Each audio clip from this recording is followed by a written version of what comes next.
दुसरी दृश्य आपण पाहतोय नाशिकमध्ये छगन भुजबळ हे आता दाखल झालेले आहेत। खरं तर शस्त्रक्रियेनंतर प्रथमच भुजबळांचा हा दौरा होतोय आणि शस्त्रक्रियेनंतर छगन भुजबळ पहिल्यांदाच नाशिकमध्ये दाखल झालेले आहेत। निवडणुकीच्या अनुषंगाने छगन भुजबळ कार्यकर्त्यांना आणि पदाधिकाऱ्यांना मार्गदर्शन करतील। ही दोनही दृश्य आपण पाहतोय। एकीकडे सांगलीतून मुख्यमंत्री देवेंद्र फडणवीस यांची सभा आता संपन्न झाली आहे, तर दुसरीकडे नाशिकमध्ये छगन भुजबळ देखील आता दाखल झालेले आहेत। शस्त्रक्रियेनंतर प्रथमच छगन भुजबळांचा हा महत्त्वाचा दौरा असणार आहे।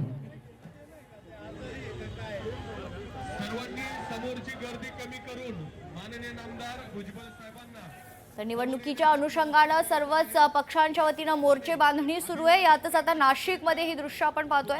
या ठिकाणी छगन भुजबळ हे दाखल झालेले आहे। शस्त्रक्रियेनंतर छगन भुजबळांचा हा पहिलाच दौरा असून या दौऱ्याला विशेष महत्त्व आहे।